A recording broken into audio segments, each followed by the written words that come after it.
little red dot's going to go on my screen. Here we go. Good morning. Hey, everybody. It's Andrew Smith. Online, you know me as Presbyhippy or Teacher on the Radio. I'm an editor at Ordinary Space. And I've got a friend with me this morning, Bill Wylie-Kellermann. Good morning, Bill. How are you? Doing well. Old friend.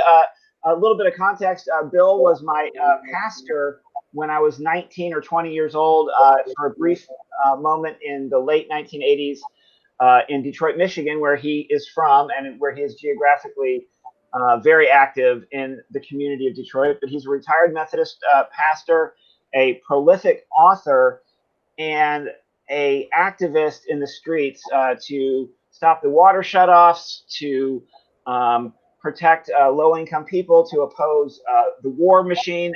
There's been few worthy and righteous causes, actually, that Bill Wylie-Kellermann has not been involved in his 50 years, really, of Christian radical witness. He's affiliated with Word and World and RadicalDiscipleship.net. And I've known Bill for years, and we've recently rekindled our friendship in the last probably 5 or 10 years when I've gotten really involved in church. I've been a radical activist in Detroit for many years before leaving for Tennessee in the 90s, but I had drifted away from religious-based activism, and I don't even know if religion's a word that can completely capture what we're doing, because what we're going to talk about this morning is about the Bible and about Jesus and the prophets, but maybe not so much about religion as so many have come to know it. But Bill recently, about 3 years ago, released this book called The Principalities in Particular, and I picked it up the other day, and I started learning about his strong affection for 3 really important people. One who I'd been very familiar with, which is the radical priest Daniel Berrigan, for his Catonsville 9 witness, where they burned a bunch of draft files back in the 60s, but also 2 really people who are theologically prolific and at the intersection of the radical church, even the academy and the movement, which are Walter Wink and William Stringfellow. And it's Wink and Stringfellow's ideas in particular about the principalities and the powers that have attracted me to what Bill is doing. And of William Stringfellow, I think Bill Kellermann, among all of us, has kept William Stringfellow's work alive by editing anthologies and writing introductions to his reprinted works, such as this fantastic book, which I just devoured, or I might say devoured me, An Ethic for Christians and Other Aliens in a Strange Land. Now, there's a lot of documentaries and stuff online about Daniel Berrigan, so we're going to set Berrigan aside for a minute, but mainly keeping in mind that he was doing the thing. He was witnessing in the streets and in the jails, even went underground for a spell in the early 70s. And we're experiencing a time right now in 2020 that reminds us of the early 70s so much that it's a little bit terrifying. Now, I was 4 years old, so it reminds me of the books I've read about the early 70s. And Stringfellow was writing about Nixon. Wink, of course, has passed away, and both of these prophets have passed away. So we're looking to friends like Bill Kellermann to keep their teachings alive. So I'm going to invite you, Bill, first to just talk a little bit about your relationship with Walter Wink and William Stringfellow, because it was a personal mentorship, not just a book you read. And then maybe introduce us to the concept of powers and principalities. And I'm thinking, let's assume that most of the people that I'm turning on to this maybe are a little bit familiar with these concepts, a little bit familiar with these authors, but don't have anywhere near your depth of experience reading them or trying to apply them to your walk with Christ. So I'm going to turn it over to my friend and my mentor, Bill Wylie-Kellermann, Reverend from Detroit, who's somewhere else in Michigan at an undisclosed location this morning. And I'm in Tennessee, in the middle of a very scary COVID outbreak here in Tennessee right now as we speak. Bill Kellermann. Well, thanks, Andrew, and I'm glad to sort of follow the lead of your question there. But I kind of see this as a conversation, as I think you do. So don't hesitate to break in or ask me to clarify. I actually read William Stringfellow as a high school student in Detroit. He had written a book for high school students, teenagers, which straightforwardly addressed matters of race, sexuality, baptism, the politics of baptism. And in some ways, it was a theological awakening for me. That was in 66, 67. And I graduated from high school in 1967. And that summer, of course, that was a big year, not only in Detroit, but around the country. And in 67 was the rebellion that summer. And I remember vividly being in Northwest Detroit and looking toward downtown and seeing the smoke rising from the city. And in particular, I think Stringfellow's understanding of race as a principality, but as a structure of power, racism, white supremacy, along with having read Martin King in that spring as well, in the year preceding, altered really how I saw what was happening, not as a riot, but in fact as a rebellion. I don't think I could have articulated that, but that was kind of instinctive. And in many ways, my vocation, which is, I would say, place-based to Detroit, but my pastoral calling and theological vocation are really passed through and are rooted in that moment. I met Stringfellow in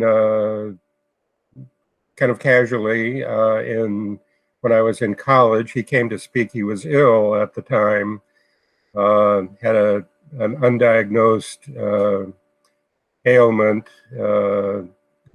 his pancreas. And so he was frail, sat on the stage to speak, but he really blew people away. It was the period he was just beginning to talk about the principalities in a very direct way, and in particular, he was addressing race and white supremacy in that talk. And I remember the black students who were friends of mine were just completely blown away. I'd never heard a white guy speak like this. And his own awakening, and in some ways his introduction, that would overstate it, but a deepening of his understanding of the principalities occurred in the late 50s and into the early 60s. He was doing street law in East Harlem. He had joined a ministry there as an attorney. Actually, he was studying for the bar, but he was doing street law. And in many ways, it was the way in which the people of East Harlem talked about the man, or the real estate companies, or the developers, the nonprofits, the welfare bureaucracy, as though they were kind of predatory creatures arrayed against the community. And I think that was really the point where he began to think theologically. He turned to the writings of St. Paul in particular, where the language of rulers and authorities, or principalities and powers, is prominent, and at that point was largely overlooked or pushed off into into outer space. So he began to write about the principalities, particularly in connection with, initially with race, and then eventually, and I would say the book that you're reading, An Ethic for Christians and Other Aliens in a Strange Land, was the point where the war in Southeast Asia and he was totally tuned into the nuclear arms race as well, that was sort of behind the scenes at that point, but becoming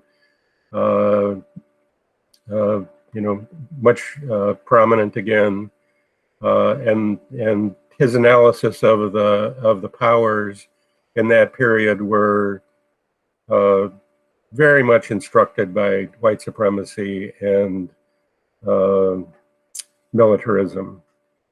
I mentioned reading Stringfellow in high school, and the other person I was reading heavily, actually I did my senior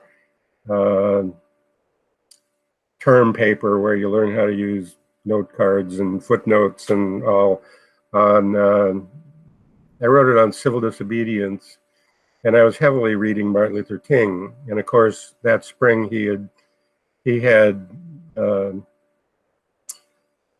come out in the most prominent way against the war in Vietnam in a speech at Riverside Church, which is sometimes called Breaking the Silence or Beyond Vietnam. And in that speech, he named the giant triplets, what he called the giant triplets of racism, militarism, and extreme materialism, or you could say economic injustice, the war on the poor, consumerism, all those I think would be wrapped up into that as basically the reigning principalities in America. And he said, until we're able to replace, to have a revolution of values, which replaces a thing-oriented society with a person-oriented society, those giant triplets will be incapable of being conquered. And in fact, I'm going a little sideways here, I feel like, but I think Martin Luther King fits features both in my own thinking, but also in this configuration that you're naming of folks who are writing about the powers and in fact engaging them directly. King was at that moment. Each of those principalities had a movement which had been generated to respond to it, to push against it, to resist it, to transform it. And in fact, in that speech, he was really attempting to bring together the anti-war movement with the freedom struggle, with the civil rights movement. And his work for the following year would be an attempt to bring the third leg of that, those movements, which would be the movements for economic justice, everything from poor people's unions and welfare rights groups to the union movement together. And I think that's what made him so threatening, was that he put his finger on the reigning powers, and he was pulling together movements to resist them. And he was, of course, he was assassinated exactly 1 year, April 4th, 68, 1 year after that speech. Anyway, I wanted to bring Martin King into that, partly for my own, because he figures into my own awakening on this stuff, but also because I think he's one of the strong theological voices related to the powers. One of the reasons both Stringfellow and Wink are so important theologically is because this language of power, which is really all through the New Testament and in another way in the Hebrew Bible as well, the biblical roots, the Old Testament roots, if you will, of the principalities language is the angels of the nations, and the prophetic understanding of the nations as structural and spiritual powers, which can be called by prophetic voices before the judgment of God. So anyway, we're talking biblically, and what was so so important about Stringfellow and Wink's work was they were bringing this language and these categories of understanding the social world, the human world, the cultural world, back onto the map of biblical understanding, because they had, particularly in the 4th century, when Constantine, the emperor, Roman emperor, converted, so-called. In fact, basically, he was converting the church to empire rather than the empire to Christianity, but fusing those two in such a way that, prior to Constantine, you couldn't be, for example, you couldn't be in the Roman army and be a Christian. As a Christian, Christians were martyred for refusing to be in the Roman army, or what was associated with that, burning incense, claiming loyalty, sovereignty to the emperor. And after Constantine, you couldn't be in the Roman army and not be a Christian. So there's this huge flip that happens there. And in the course of that, the language of the principalities and powers, which is problematic for empire, it's naming the structures of power and how the gospel, how Christ, how Christian community, beloved community, relate to and resist, really engage almost, Paul's language, the language in Ephesians is of warfare, right?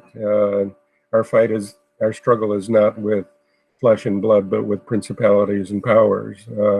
So the language is, in the New Testament, is deeply engaged with resisting and struggling with the principalities. And as of Constantine, as of the 4th century, suddenly this language, which is very explicit, rulers, authorities, right? These are political categories, which are very present in the Gospels as Roman governor, as temple authorities, as Pharisee priests and Sadducees and Pharisees. There are structures of power and authority that are being engaged in the Gospels, and in particular empire itself. Suddenly that language is kind of pushed off into outer space. It's like, oh, my Lord, these do not refer to you or to the Roman Empire. These are simply, hierarchies of spiritual power that don't really have anything to do with political realities or how our life is to be organized. And so really for centuries, millennia virtually, with some historical moments of exception, the powers were really inaccessible to moral theology or political theology, if you will. And it took historical crises and then folks to be reading those crises theologically to bring them back onto the map of social ethics, biblical social ethics, if you will. I'm not hearing you. I know you, sorry, you must be muted. I did, because I was worried I was making noise. So I'm just wondering, though, so I think if you have King in 63, you have this idea that the powers can still be redeemed at I Have a Dream. And I think a lot of people freeze King. They hit the pause button on King at 63. They don't even get to, to Selma. They don't even, get to the bridge at Selma, much less to Memphis, to the bullet. And the strike. And so there's this idea that it's almost like when we're dealing with power, and I think if you're reading Wink in conversation with Stringfellow, it's like, well, the powers can be redeemed, but it's not a given that the powers will be redeemed. Right. But if we bring these powers back down to earth, and they're not these abstract sort of, what did you say, outer space? They're not these sort of, genies out there, these Right. apparitions out there, but are very concrete powers. By 68, the powers are not being redeemed when the bullet takes Martin out at the balcony at the Lorraine Motel, and then 5 years later is the copyright on an ethic for Christians and other aliens in a strange land. And by this point, I think Stringfellow doesn't see the powers as being redeemable in this text. He talks about Babylon. He almost sounds like a Bob Marley song, Babylon is the city of death. Babylon is the dominion of alienation. Babylon is the harlot. Babylon is the realm of demons and foul spirits. Babylon is an abomination. And I think why this book was so electrifying for me, and of course I knew this because I've known you and I've known about the Berrigans and Dorothy Day my whole life, but I think in the liberal church, which I've danced with, sometimes, we want that freeze frame, king in 63, where we can redeem the powers. And if I'm reading Stringfellow correctly, at least in 1973, the powers are damned. And liberals don't like talking about it. I mean, he basically, I think, is claiming that liberal Americans in this text are biblically illiterate when it comes to talking about evil. And I think where I'm finding Stringfellow useful is, I think he's giving me a vocabulary to talk about evil in our present day. And right before I hit record, I was sharing with you this weird trajectory. When I was a kid and Ronald Reagan was elected president, I kind of came of age in the movement, a teenager in the suburbs of Detroit, and then later the Cass Corridor in the 80s. And we used to talk about Reagan as being kind of a power and a principality, and doing the state, as is evil, war, and the war on women and on homosexuals that we had in our queer friends, better put, in the 80s. And then we had evil and the powers and principalities in Bush Jr. in 2000s with the wars in Iraq and Afghanistan and the consolidation of state power in this thing called the Department of Homeland Security. And now, fast forward, and I teach in college, and I'm going to be meeting students for the first time here in a few weeks that were born after September 11th. So this is going to be the first generation of college students who were born after September 11th, or maybe I'll catch a few that were born, at September 11th. They were born in 2001, but they don't remember it. So we've got this iteration now of the powers and principalities that seems almost cartoon-like in its demonic, but I feel like liberals have lost the ability to talk about evil, so much so that, and the way the church has sort of commandeered evil to only refer to these invented sins that they invented, in the last 50 years, abortion and homosexuality. Now, I don't get on a tangent about queer siblings in the church, because we need to honor them, but about this problem of evil, I think we're dealing with evil now. Are we not dealing with evil? And how could we? And there's so many. I really appreciate the background, but could you summarize how you encountered Stringfellow talking about evil when you were in your 20s, in the 70s, and the Vietnam War still raging, and then how that applies to your reading of what we're dealing with right now with American kind of?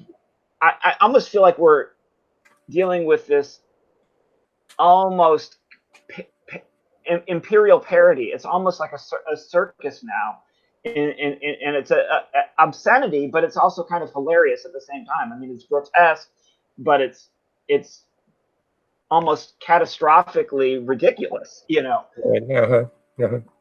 So let me punt it back to you, but I want to talk about this idea of of Antichrist and Babylon and America is Babylon that Stringfellow talks about, and how that connects with the Ephesians text on the powers and principalities, and how that connects with Wink, because I think Wink was saying, yes, this could be redeemed, but it hasn't been redeemed. And I think maybe King was saying in 63, maybe this could be redeemed, but by 68 he's saying we're damned. And he's doing these last King is doing these like kind of 3-pointers at the buzzer. If you dismantle militarism now, maybe humanity has a chance. If you dismantle the poverty industrial complex now, maybe humanity has a chance. And Martin's throwing us this, Hail Mary from the balcony at the Lorraine Motel, and we didn't respond not as a society. I mean, the infrastructure, maybe the movement responded, but the society didn't respond. Yeah, you're raising a whole number of things, which I appreciate and agree with. And maybe just first on King and then come to Stringfellow. I think his understanding of the dream and Malcolm's understanding of the nightmare, King was coming to understand the nightmare. Maybe even as Malcolm was toward the end appreciating the dream of humanity in certain respects. I wouldn't say that he had lost that, because in fact among his reasons for opposing the war, when he's criticized for speaking, it's like, stay in your lane, you're a civil rights leader, don't try to cross over here. He says, SCLC's motto is redeem the soul of America, and I think that was still at the heart, as much as he saw deepening and becoming more and more radical in his recognition of the demonic and what in that speech he calls spiritual death in America.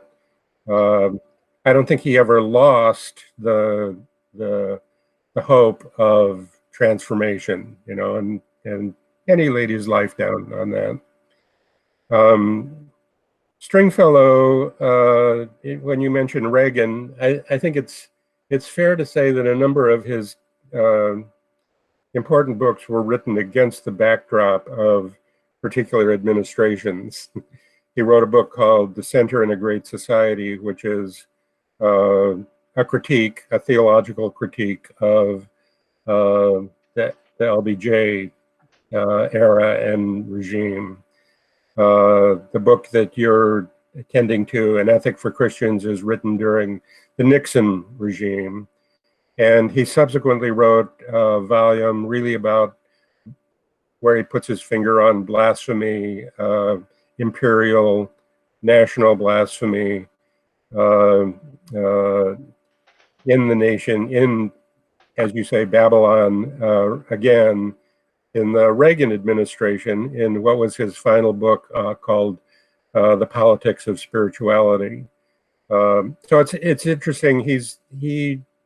He writes about this stuff in a very engaged way. It's rooted in a historical moment, and it's he does. I was going to say he does autobiographical theology. I think you're right as well to notice Stringfellow's, and this would be a distinction, I think, between him and Wink. Wink's approach to the powers is that the powers are good, they're created, they're for the sake of human life and creation. They're fallen, which is to say they've lost their vocation, they've forgotten who they are. And Stringfellow's very, in some ways, Stringfellow really lives in the seas, living in the era of the fall and the reign of the demonic. And then Wink says, and they can be redeemed, good, fallen, redeemed. It's a basic theological structure that he notices in the in St. Paul, but in the Gospels and the New Testament generally. Stringfellow, go ahead. You know, don't you think that Stringfellow pushes back on that Winkian idea a little bit, insofar as, yeah, they could be redeemed, but just because they can be redeemed doesn't mean that they are. And Right. there's an arrogance in rushing to their redemption. And I think Right. you know, and I've done my whole life. I've danced between liberal and radical, and I think I'm a part liberal, part radical. The liberal part of me wants King to be right, wants Wink to be right, that we can redeem the soul of America. Yeah. But I think Stringfellow, in this book in particular, written during Nixon and the end of the Vietnam War, is basically saying, but if you come right out and say that as a talking point to obfuscate what you're actually doing, it actually serves the Antichrist. It actually does the exact opposite of what you think it's doing. And if you are presumptuous about it, it almost is a self-fulfilling prophecy that you are going to become evil. Right. It's the ultimate arrogance to say you're Jerusalem when you're Babylon, and that's actually a tactic of the Antichrist, as far as and this book being a reading of Revelation is just such a smackdown of the far right's reading of Revelation that I found it to be almost like drinking holy water. But at the same time, it's a pretty depressing book, right? Because he doesn't hold out much hope for the for the redemption of the powers in this period. And that this was done during Nixon. I understand, like Angela Davis and the Weather Underground, and there was radicals in the early 70s that definitely were accelerationists, right? That's a political term, I think, a more Marxist type term that they would use. But like right now, you know, you look at, you know, like Portland, and it's almost like the script is playing out.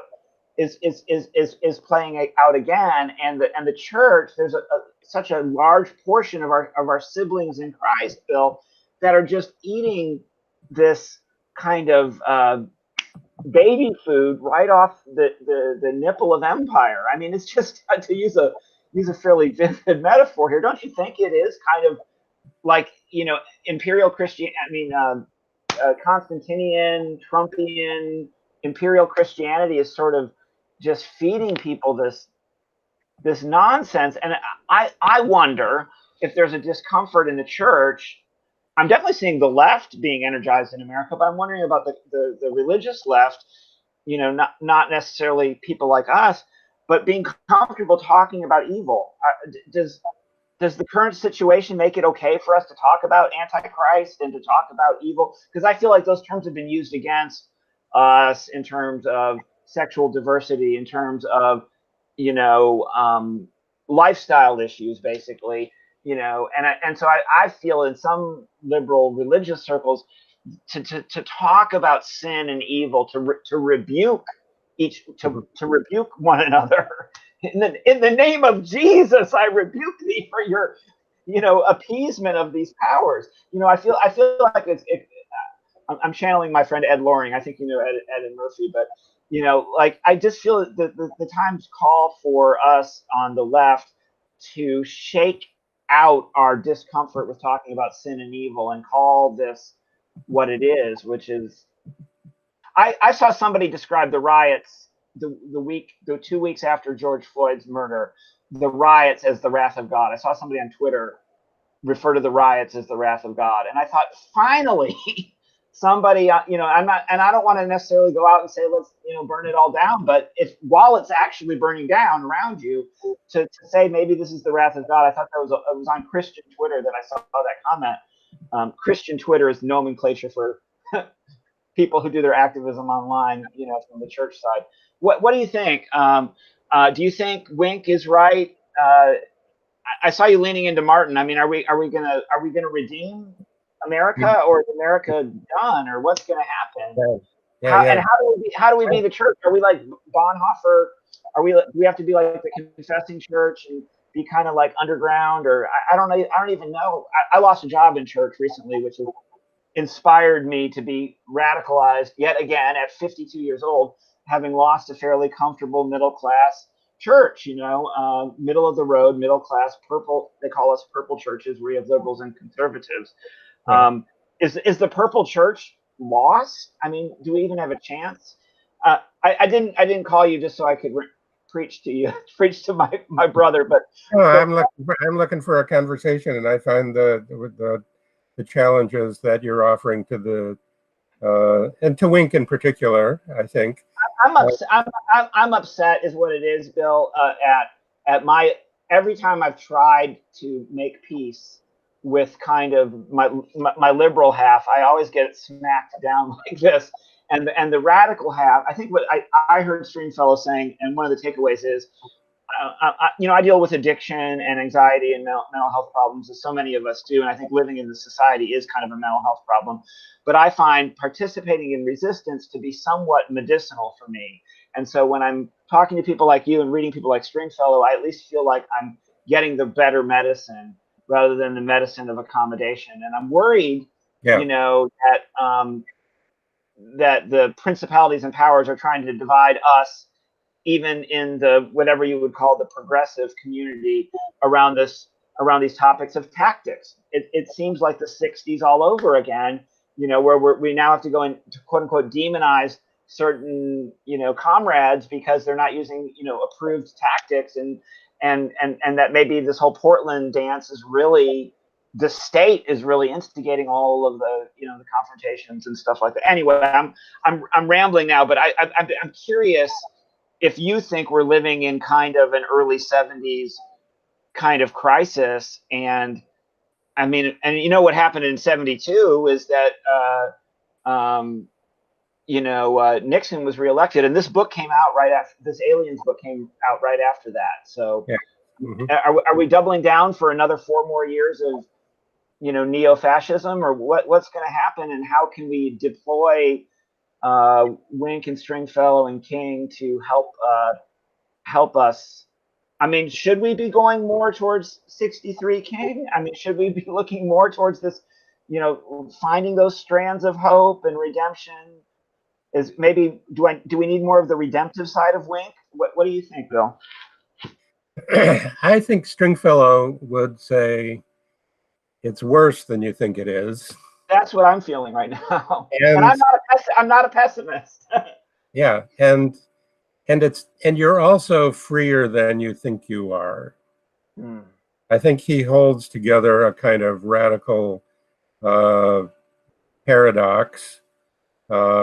He would he would be astonished when people would call him pessimistic. Even though reading him you just get weighed down with the darkness, with the fall, with the sense of the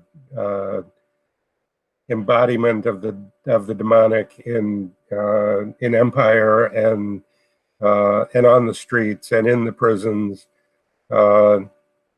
and partly I think he was very hopeful, and certainly he would say in the end the powers are defeated, and he would say, and in the end and already they are, right? Both those things.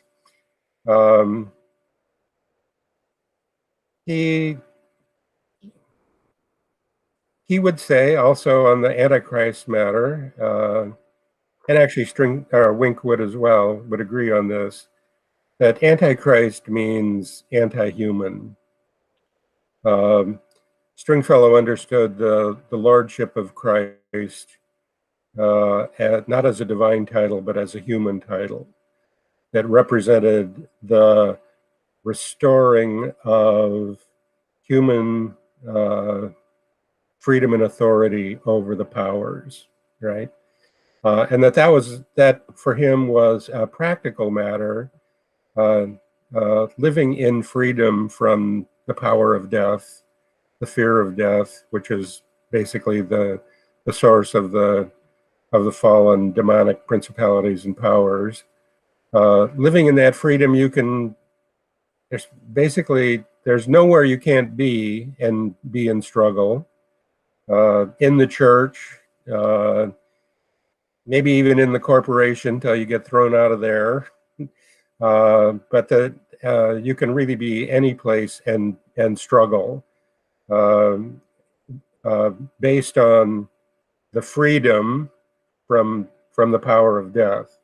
And Antichrist, in that sense, is anti-human, right?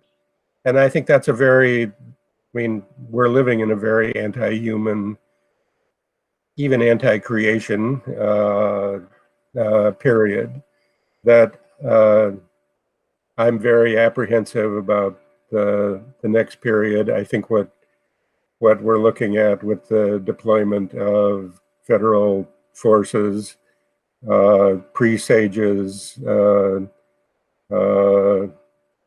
Well, I think there are ways in which Trump could get reelected, actually. But if he's defeated at the polls, it's not at all clear. He's not acknowledging even that he would yield the presidency, and so military forces are being deployed in preparation for that, and to strike terror. They're even going to be used clearly in the election itself to intimidate people. It's going to be a new weapon in a wide variety of voter suppression tactics. Terror is going to be added to that list in the next period. So yeah, I'm certainly not optimistic, but like Stringfellow, I would be hopeful. I do want to make a pitch. I don't want to relegate Wink to liberalism or anything. I think his holding together good, fallen, redeemed is actually a very practical approach. Has lots of fruit politically, and in fact, as he developed the powers, that turned into a really radical renewal, not only of biblical theology but politics of nonviolence. I mean, his Powers trilogy turned into a classic of nonviolence, and that needs to be the basis for genuine transformation and struggle in this period. The other thing that he brings, and Stringfellow would certainly agree, when Wink set out to analyze the Principalities biblically and did a fairly thorough treatment of the various texts, he kind of expected to find that the powers could be reduced to institutions and structures, material institutions and their material reality. And in fact, the spiritual dimension of the Principalities wouldn't go away. And I also think that's really important, and Stringfellow would agree, that so often as in movements, movement work, which we need to be deeply engaging in the present, we're sitting side by side with folks who have what you might call a materialist analysis, that says this is really about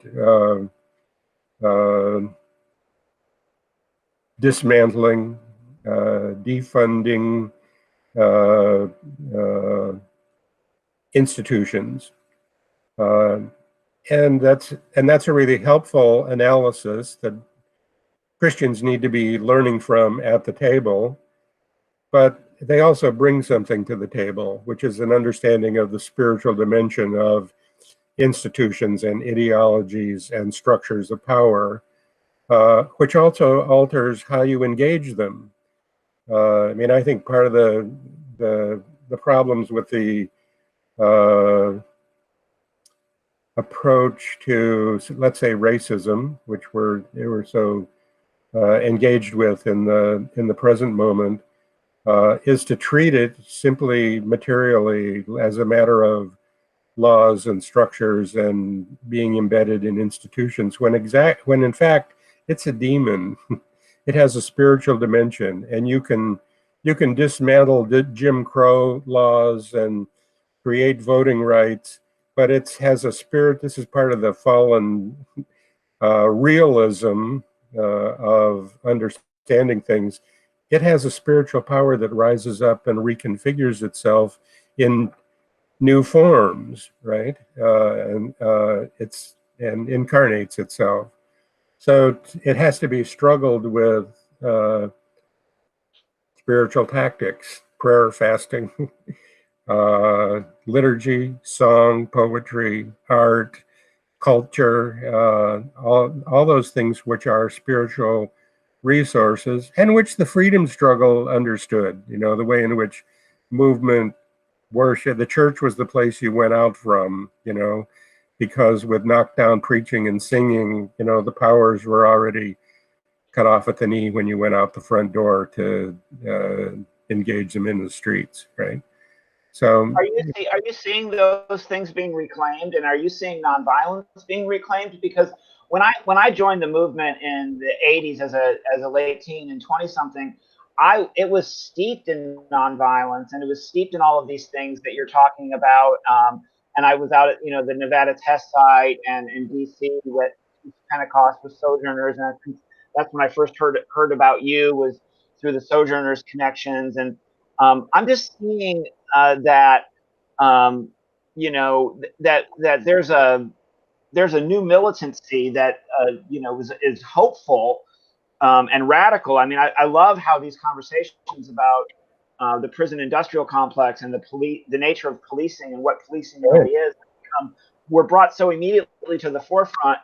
And I sort of think of myself as like a born again abolitionist, because I've always sort of known that abolitionism was the better way, but I'd sort of kind of set all that aside because I wasn't around people that were having any serious conversations about this. And when you work primarily with reformists all the time, it's just kind of in the and now I'm meeting young people, like kids, I would say young adults, I should say 20 somethings that are really engaged in them, and they were maybe working for Bernie Sanders, or they're maybe been really inspired by some of these calls to to defund the police, or to abolish the police, or to abolish prisons, and they're really getting at some of these education that's really it's really kind of vigorous right now.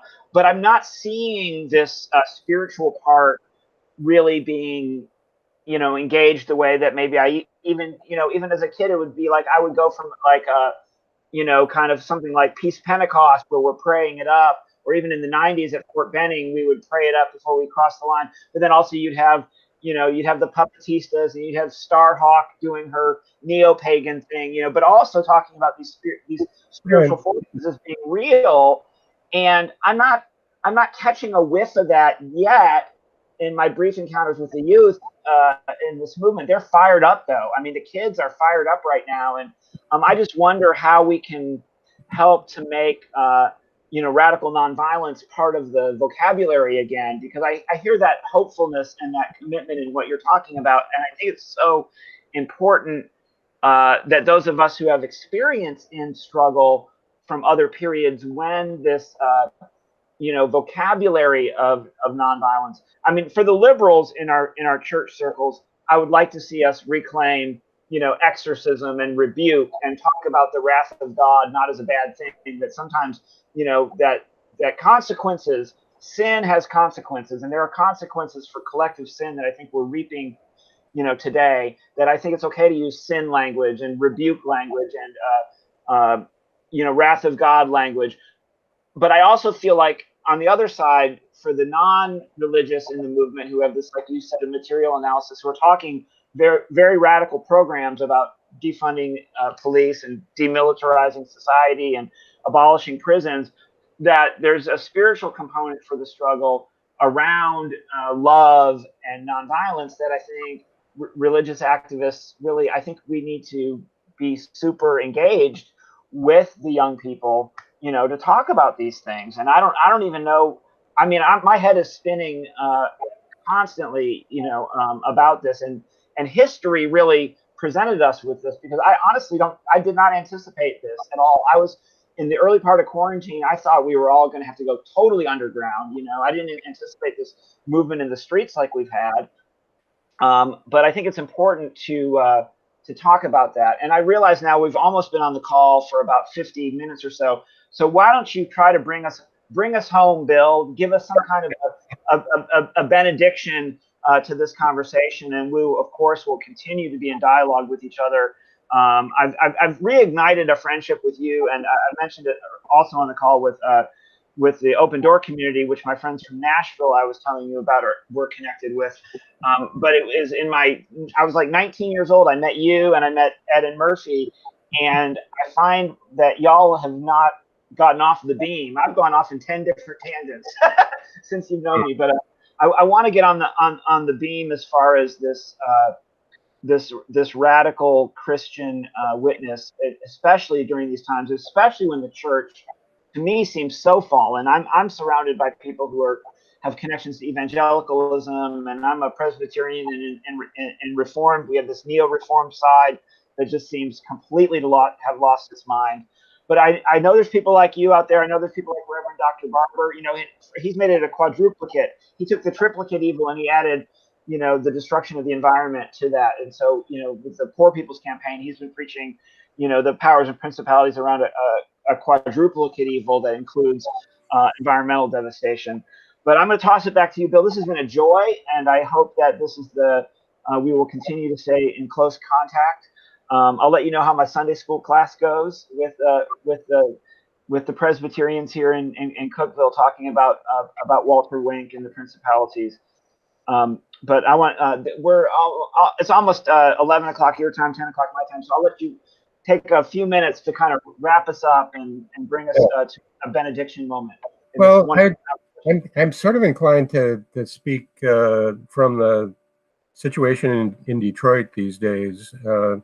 And we've had daily demonstrations since the really faithful and active and creative since the killing of George Floyd. And in the last 2 weeks, we've also had police killings, a whole series of police killings of people. So the movement in the streets is very active here. And in terms of spirituality, I'd say a couple of things. One, African-centered spirituality is quite prominent in Detroit. The invocation of the ancestors is happening, I was going to say regularly, but certainly periodically in these street actions. I mean, it's a pouring libations at the beginning of a demonstration and invoking the ancestors is a form of spiritual engagement. I think that there's plenty of room for Christian church-based spirituality to be brought to the movement, but that's a reality here. And secondly, the wisdom of the elders, and particularly nonviolent elders, is being honored and touched on and invited. There actually been more than one of the marches here in Detroit, which are very cognizant of the fact that elders need to lay low, stand back. Elders have stepped up, and both in writing and speaking, I think it's fair to say, but they've also been invited. There was one march where folks came from all the way downtown out woodward to the site of the Algiers Motel killing during the '67 rebellion, where there were several people who were black folks were killed by police. And they had the elders at the Algiers Motel site waiting. They came to the elders, and the elders spoke. You know, they spoke out of the history, and they also out of movement history. And that's again, that's being repeatedly honored. There have been other marches that are on that same order, but obviously it's very much on the church, on Christians, on pastors to step up in this process. Not only step up while recognizing that actually the irony of COVID, where the elders are locked down a little bit, has really opened space for new leadership, for a really lively movement, which I would say is indeed a nonviolent movement. It's not convenient for Trump that it's nonviolent, and it's not convenient for the folks on the right who would like to see it jump off into more violence, and who are perpetrating that. I mean, I think that's in fact a testimony to the fact that at heart and at root, this thing really is a renewal of nonviolence, and that the potential for talking about that historically, listening to the elders, and we have some great ones in Detroit, is there. So I would make the invocation of the ancestors and the saints a benediction to our conversation. So, Bill, we've named William Stringfellow, and we've named Walter Wink and Daniel Berrigan and Martin Luther King Jr. and Malcolm X. What other saints would you like to name or to call on as we wind this down? Also, that this could serve as an invocation and also a bibliography, if you will. Mm-hmm. Who else do we need to be reminded of at this time, especially in the realm of the saints? So I would count those who have gone on. Not that we have some living saints like yourself and elders in the movement like yourself that I can think of too. I was just looking at Wes Howard Brooks' work the other day as I was looking at Wink and looking at Stringfellow, and definitely I think of recently deceased James Cone comes to mind. I know they're about to do an online class on James Cone. Bonhoeffer, of course, comes to mind. But who are some of the other saints, maybe more particular to your context there? Of course, John Lewis. We have to remember John Lewis today, and C.T. Vivian. But who else are you thinking of? I would think of Bayard Rustin as one who's so important and often overlooked. I've actually been reading Albert Camus and the Plague. Camus, obviously a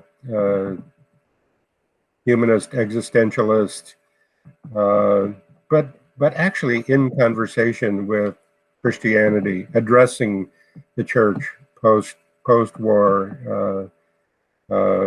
So anyway, I think of him, and particularly his voice in the development of nonviolence, neither victims nor executioners, being such an important work.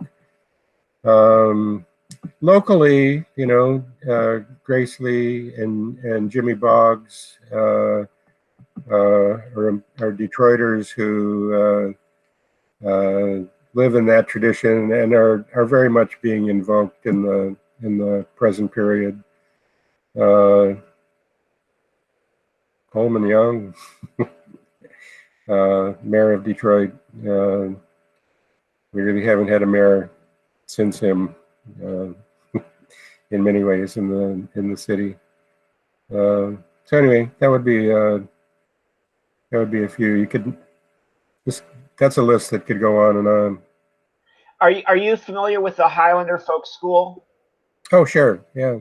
So I live really near the original site of the Highlander Folk School. Now I have friends who work at the Highlander Education Center, which is in East Tennessee, and I need to go on purpose to one of their programs when we're finally released from doing everything on Zoom. But I went very, very recently to the site. Now, I've been before, and there's a road sign, a historical marker on the highway there near Monteagle, Tennessee. But I went and actually drove just around the corner, or up a couple of side roads to the actual site, and it's ruins. It's the last building there is in just, it looks like what I did when I moved from Southfield to the Cass Corridor, when that's really when we met. We had these whole sections of Detroit that were these modern day ruins. Well, that's what this Highlander Folk School site is just ruins. And I don't know if anyone in Tennessee or at the New Highlander Center in East Tennessee, I don't know if anyone's doing anything with it, but I was just thinking of Miles Horton and Rosa Parks and Martin Luther King Jr. And then of course the Guy and Candy and all their folk singing and just how amazing. Even though I do feel that living in Tennessee right now is living in kind of this alternate universe I sometimes call Trumplandia. Even though I'm living in Trumplandia, I'm on the soil of all this great history of the movement, from all the great stuff in Memphis to, I can go to where John Lewis and the sit-ins were. Just the other day I visited. There's been an occupation sort of type situation, like an Occupy Nashville. I don't know what they're calling it. Ida B. Wells Plaza. They've had a permanent presence at Ida B. Wells Plaza next to our governor in Nashville for more than a month. I don't know, several days going now since June. They've had a permanent presence at this plaza in Nashville, and you can walk from the plaza where they are to where the sit-ins were. Where Diane Nash and John Lewis and them started the sit-ins. In Nashville.